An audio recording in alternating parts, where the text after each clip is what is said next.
Good morning, fellow hikers and makers. This morning I'm going to walk you through a little tutorial on a small Dyneema bag. Dimensions are about 5.5 by 6, sometimes 6 by 7. The blank itself is 5 inches by 9 inches and has been pre-cut out of 0.51. So let's get started. Make a little bag and show you guys how it's done. You want to start off with folding your edges. Typically go 3/8 of an inch. That allows you to run a double stitch down. Should last forever if you take care of them. So we want to run a fold down each side. Next we want to do the bottom, 3/8 of an inch also. So we have a double layer. It'll be a little over 1 ounce to be stitching through. Good and durable. Next, we want to do our top folds. This is where a drawstring goes through. Because of the side edges, you'll have a finished edge when completed. Typically, what I like to do is fold the first one approximately 3/4 of an inch. Now, I've done enough of these by eye that it's pretty close. I would probably recommend measuring if you want to get yours straight. Give it a fold. Then, fold it again. Don't forget to put your signature on there, so that we know who made it. This one, of course, is jasonpondsedge.com. Next, we need a string. For this string, I'm going with an ultra high molecular weight polyethylene cord. 300-pound test. Overkill. Orange, so we can see it. This is some tough stuff. Scissors don't like to cut it too well, but a sharp knife will go right through it. And then we want to take the ends. We want to burn the ends. We don't want them to fray. Maybe we want them to fray. I don't know. I don't. So I take a little bit of fire and just give them a little kiss right there, and they get that little mushroom. Just beautiful. Now they will not fray. Yep. This is some tricky stuff. It's got a lot of memory to it. Tuck that bad boy into the pocket as far as you can.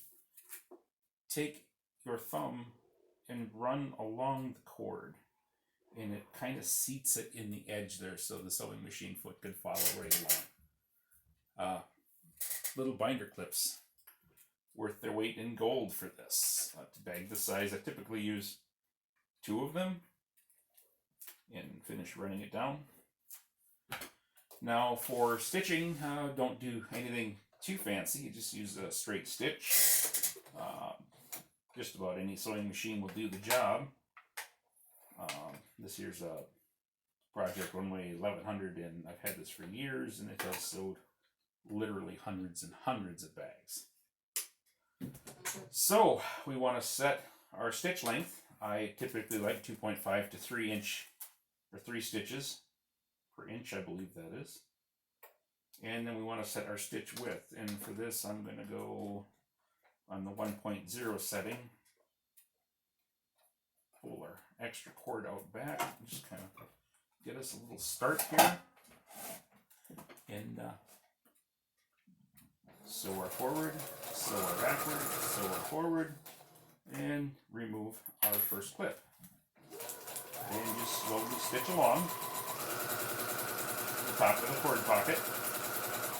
Now, when you're sewing with binder clips, you got to be real careful. These guys are snaggy. If you snag that, you're going to get a whoop-de-doo in your cord pocket, and it'll look like you've never done this before. Don't ask me why, I know. Anyway, continue to stitch along. Try and keep it as straight as possible. Keep that presser foot along that cord. Finish your end with your lock stitch. And then we get to grab the sharp things and snip cord. Snip the thread. There we go. And because I like everything built like a tank and overdone, we are going to stitch it twice. So, here we go. Round 2. I like about 1/8 of an inch between stitch lines for this.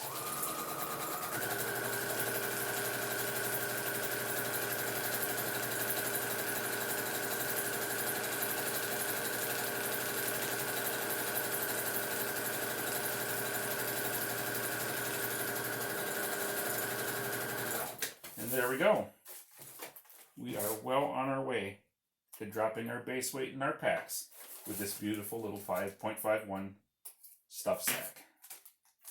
So there's where we're at so far. Now, fold it in two. Make the outside, the inside, the outside for now. Have all of your hems and seams and stuff on the outside of the bag so that when we turn it inside out, it looks nice and pretty. Keeping the same setting for the last stitch line, we're going to sew down and over. I like to do a little extra here. Weak point in the bag in most bags, and it needs to be reinforced.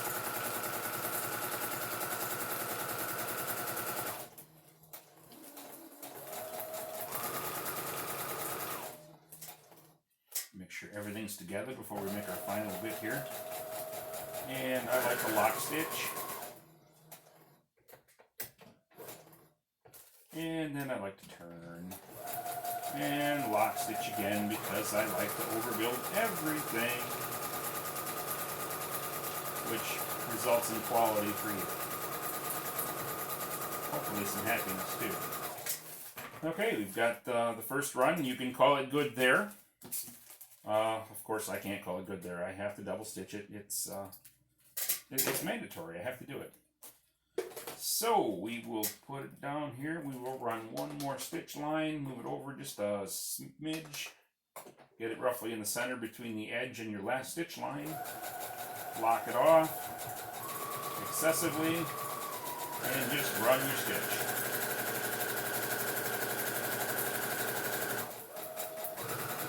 And lock it off again because we like them tough.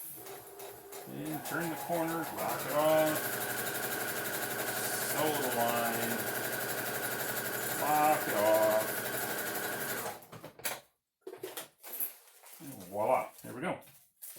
We have a bag, almost. Snip, snip. All right, looking good so far. Looking good. All right, now we need the cord lock. We use these little micro guys here. They are nice and compact and lightweight for these light cords. They do all right. And they hold everything right where it needs to be. Slide your cord lock through. And then you can get pretty fancy with these knots. I do basically what I call an overhand granny knot, because I don't really know what that would be called. Just an overhand granny. Keep it simple. And snug it up.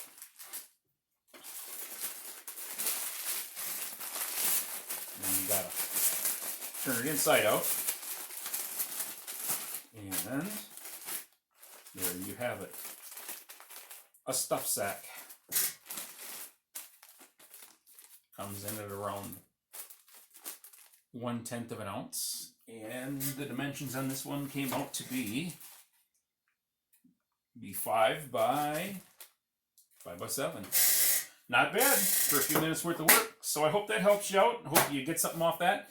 And that's how we manufacture our bags here at Pond's Edge. Like and subscribe if you get a chance. And check us out on our Etsy shop. And we will see you on the next video. Good luck.